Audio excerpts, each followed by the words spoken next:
Putting in place sensible new rules of the road will help prevent the next crisis, and that's important to all Americans.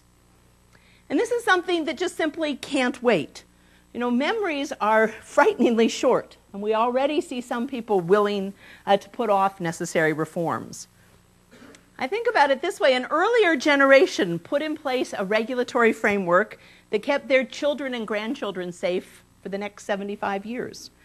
We need to follow their example and take the challenges of the moment and channel them into modernizing that regulatory framework to ensure that our children and grandchildren remain safe for at least another 75 years. Well, let me discuss just a few of the main features of the administration's proposals and the bills that are now working their way through Congress. How will these bills, these new rules, help to prevent financial crises? All right, well, one part is improved regulation. A central feature of the legislation is more thorough regulation and appropriate capital requirements. One thing that we learned from the crisis is that some very important financial institutions whose failure could threaten the entire system had managed to slip through the regulatory cracks. That can't happen again. In the proposals, any financial institution that's large enough or interconnected enough with other institutions that its failure could threaten the whole system is going to be regulated by the Federal Reserve. It doesn't matter whether the institution calls itself a bank, a hedge fund, or a big insurance conglomerate like AIG. This way, one regulator will be in charge and held accountable for the thorough monitoring of these institutions. We're also going to improve that monitoring. You know, for the first time, key regulators are going to be required to consider not only the safety and soundness of the particular institution, but the stability of the entire system. A council of regulators will be in charge of being on the lookout for new risks developing, and individual regulatory agencies will ensure that we're adjusting standards to protect the system.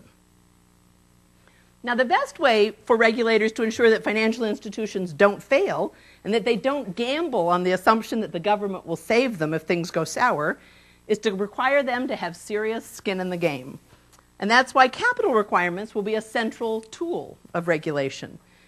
Capital provides that key buffer between a bad outcome and default for a financial institution.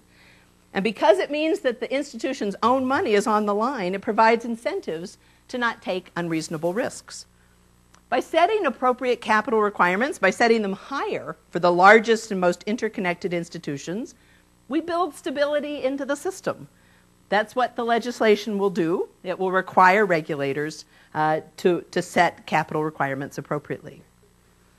Another way to ensure that financial institutions are prudent and to protect taxpayers is to make it very clear that these institutions will not be bailed out.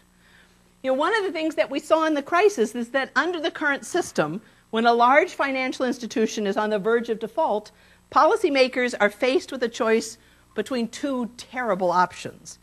They can let the institution go into conventional bankruptcy, but as we saw with Lehman Brothers, the slowness and uncertainty of standard bankruptcy made it likely that one failure will trigger runs at other institutions, threatening to bring down the whole system and causing enormous damage to the economy.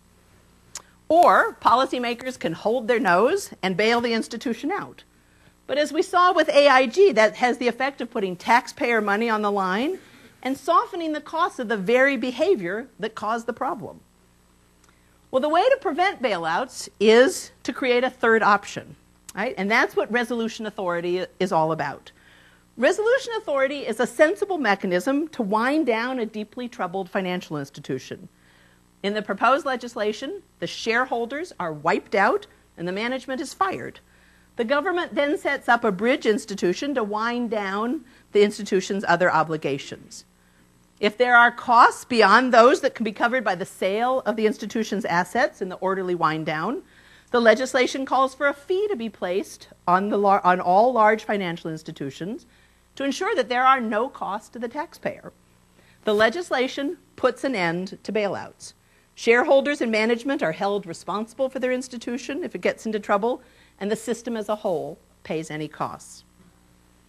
Now, the existence of a sensible resolution regime means that we have a way to deal with a large troubled institution without generating a system-wide panic or bailing out shareholders. Indeed, at its best, the presence of a good resolution regime could mean that management and shareholders know they won't be bailed out, and so they have a strong incentive to monitor risk and behave responsibly, with the result that resolution authority wouldn't have to be used. And I've mentioned that the new resolution regime would require that financial institutions bear the full cost of any orderly liquidation of a firm. Now, you can actually get a sense of how this system might work from our proposed financial crisis responsibility fee. The most recent estimates from the Treasury shows that the original $700 billion authorized for stabilizing the financial system through the Troubled Asset Relief Program, out of that, all but about $117 billion will be repaid. What the President's done is to propose a fee similar to that imposed by the FDIC to be based on the liabilities of the largest financial institutions. The fee will completely cover the costs associated with TARP. Taxpayers won't be out a single dime. And importantly, the way that the fee is being structured has some other benefits. By being based on liabilities, it raises more money from bigger institutions.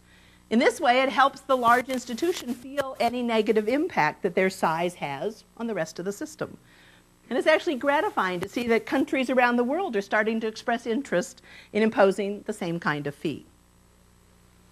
Well, another essential part of the proposed reform is that it requires more transparency for derivatives.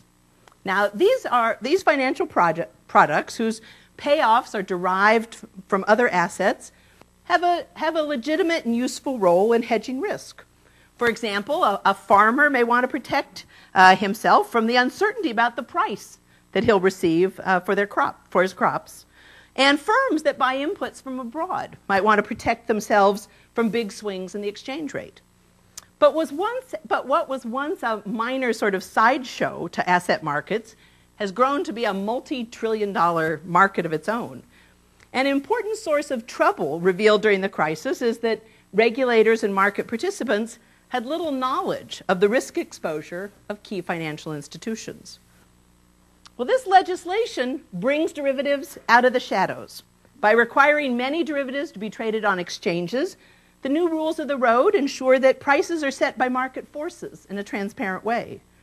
Requiring many contracts to be put into clearinghouses allows the various transactions to net out and ensures that margin payments are proportional to risk. This will prevent us from ever waking up again to the terrifying realization that a single firm like AIG held just billions of dollars of net exposure and that its failure would simply spiral throughout the system. Now, as with other pieces of the proposed regulatory framework, the new rules on derivatives are designed to maintain what's good about the American financial system while making it safer. A well-functioning financial system is essential to mobilizing savings into productive investment and to spreading risk. The rules we are proposing and that Congress is working to enact are carefully designed to maintain efficiency while giving much stronger incentives for safety and stability. A final key feature of the regulatory reform proposal is the creation of a consumer financial protection agency with independent rulemaking and enforcement authority. There needs to be a single agency whose only mandate is to watch out for consumers of financial products.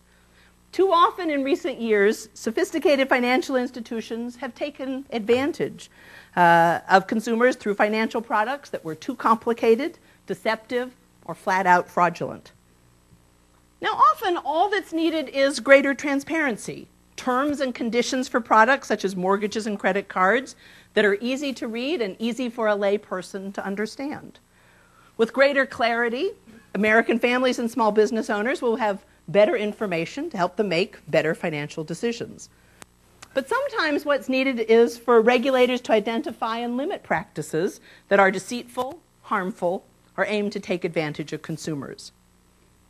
Now, a consumer financial protection agency will not only level the playing field between consumers and sophisticated financial experts, it will also increase the stability of the system. Though surely many factors played a role in generating the bubble and bust in the housing market, questionable lending practices and unconventional mortgages that only made sense in an ever-rising housing market were surely contributing factors.